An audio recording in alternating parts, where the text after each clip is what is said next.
कर्नाटकातील अलमट्टी धरणामुळे कोल्हापूर, सांगली आणि सातारा या जिल्ह्यांमध्ये दरवर्षी भयानक पूर परिस्थिती निर्माण होते. त्यातच पुन्हा कर्नाटक सरकारनं अलमट्टी धरणाच्या उंची वाढवण्याचा निर्णय घेतला आहे. त्यामुळं भविष्यात पुन्हा कोल्हापूर, सांगली, साताऱ्यात भयानक अशी पूर परिस्थिती निर्माण होण्याची शक्यता आहे. या पार्श्वभूमीवर अलमट्टी धरण उंचीवाढीला विरोध करण्यासाठी आज अलमट्टी उंचीवाढ विरोधी सर्वपक्षीय संघर्ष समितीच्या वतीनं कोल्हापूर सांगली महामार्गावरील अंकली टोलनाक्यावर चक्काजाम आंदोलन करण्यात आलं. सकाळी 10 वाजल्यापासून कोल्हापूर, सांगली, सातारा जिल्ह्यातील सर्वपक्षीय लोकप्रतिनिधींसह शेतकरी पूरग्रस्त मोठ्या संख्येनं या आंदोलनात सहभागी झाले होते. 11 वाजण्याच्या सुमारास आंदोलक मोठ्या संख्येनं जमा होत असताना ठिकठिकाणी पोलिसांकडून आंदोलकांची अडवणूक केली जात होती. याची माहिती मिळताच खासदार विशाल पाटील, आमदार सतेज पाटील यांनी पोलिसांना आंदोलकांना अडवू नका असं सांगत अडवणूक करण्यासाठी लावलेल्या बॅरिकेड्सकडे जाण्याचा प्रयत्न केला. यानंतर पोलिसांनी आंदोलकांना पुढे जाण्यास परवानगी दिली. यावेळी आंदोलनासाठी जमलेल्या शेतकऱ्यांनी अलमट्टी धरणाच्या उंचीवाढीला विरोध करत कर्नाटक आणि केंद्र सरकारच्या विरोधात जोरदार घोषणाबाजी करून परिसर दणाणून सोडला. या आंदोलनामुळे कोल्हापूर, सांगली महामार्गावरील वाहतूक पूर्णपणे ठप्प झाली होती. या मार्गावर वाहनांच्या लांबच लांब रांगा लागल्या होत्या. खासदार विशाल पाटील, आमदार सतेज पाटील यांच्यासह सर्वपक्षीय लोकप्रतिनिधींनी रस्त्यावर ठिय्या मारत जोरदार घोषणाबाजीला सुरुवात केली.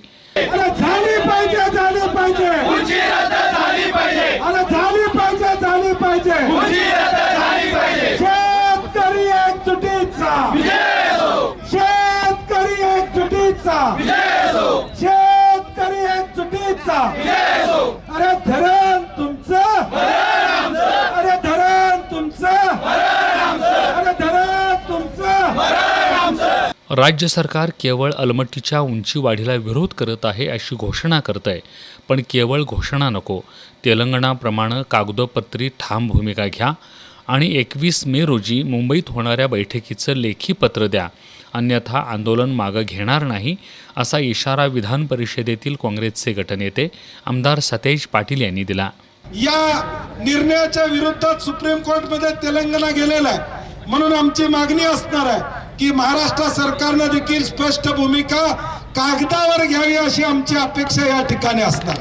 घोषणा करून या ठिकाणी चालणार नाही, तर केंद्राकडे लेखी पद्धतीनं याला आमचा विरोध आहे आणि विरोधाची कारणं स्पष्टपणे सांगणं गरजेचं आहे. ज्याचा उल्लेख अनेकांनी केला, वडनेरे कमिटी. मुळात या वडनेरे कमिटीतले सगळे निष्कर्ष आम्हाला मान्य नाही आहेत हे आपण सगळ्यांनी ठासून या ठिकाणी सांगितलं पाहिजे. काही मुद्दे त्यांचे बरोबर असतील, परंतु त्यांनी जे म्हणलेलं आहे अलमट्टीचा परिणाम या ठिकाणी पुरावर होणार नाही, तोच रिपोर्ट उद्याच्या भविष्य काळात आम्हाला त्रासदायक या ठिकाणी होणार. आणि म्हणून पहिली आमची मागणी शासनाकडे असणार आहे की वडनेरे कमिटीचा रिपोर्ट तुम्ही रद्द करा, नवी कमिटी नेमा आणि 4 शेतकरी आमचे त्यात घ्या. 4 शेतकरी आमचे त्यात घ्या. आम्ही तुम्हाला दाखवतो या अलमट्टीचा परिणाम नेमका आमच्या सांगली, सातारा आणि कोल्हापूर या 3 जिल्ह्यावर पश्चिम महाराष्ट्राचं अर्थकारण विस्कटणार आहे. या महाराष्ट्राच्या अर्थकारणामध्ये या 3 जिल्ह्याचा अर्थकारणाचा सिंहाचा वाटा या ठिकाणी आहे. त्यामध्ये शेतकरी, कारखानदार यांच्यातून येणाऱ्या टॅक्सवर या राज्याचा GDPला हातभार या ठिकाणी लागतोय, हेही महाराष्ट्र शासनाला लक्षात ठेवलं पाहिजे. आणि म्हणून आमची विनंती आहे, आता यड्रावकर साहेबांनी सांगितलं, धैर्यशील मानेने या ठिकाणी सांगितलं 21 ला बैठक आहे, परंतु यड्रावकरजी अरुणांना इथं आहेत, मी आम्हाला कुणाला निमंत्रण नाही.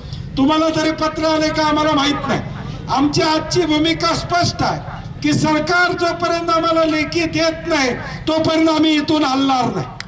खासदार विशाल पाटील यांनी वडनेरे समितीवर टीका केली.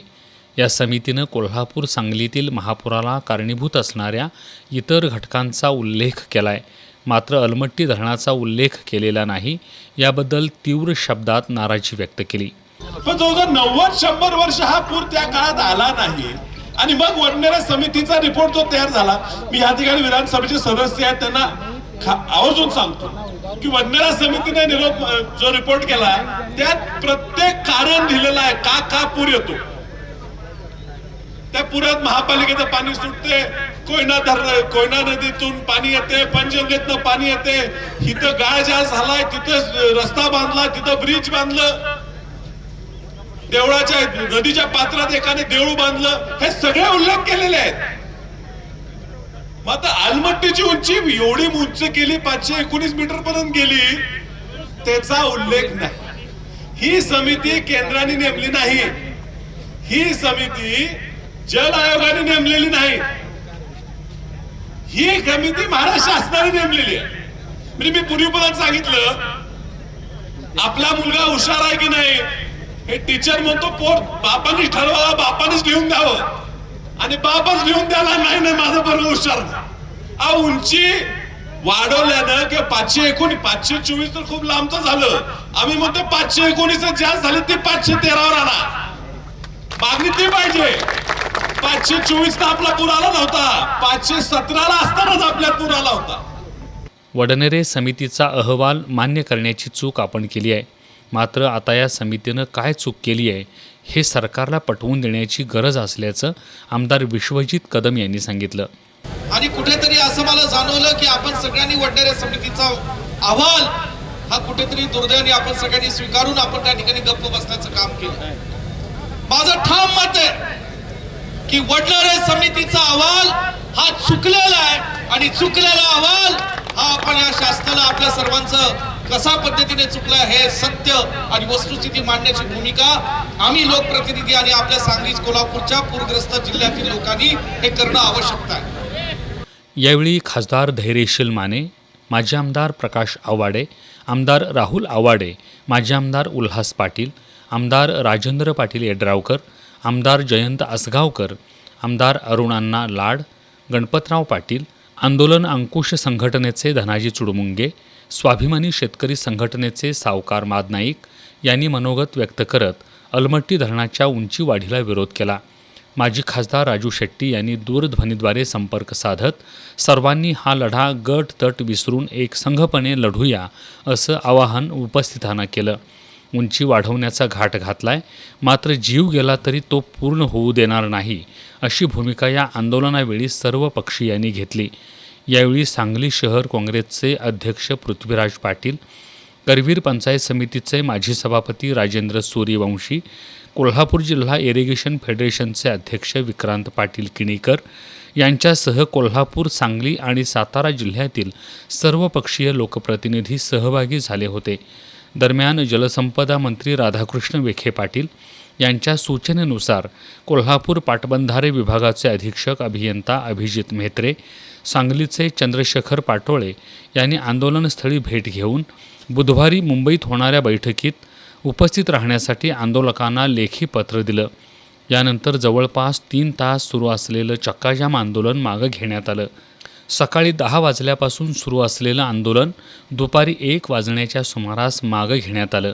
आंदोलनाच्या पार्श्वभूमीवर अंकली पूल परिसरात मोठा पोलीस फौजफाटा तैनात करण्यात आला होता.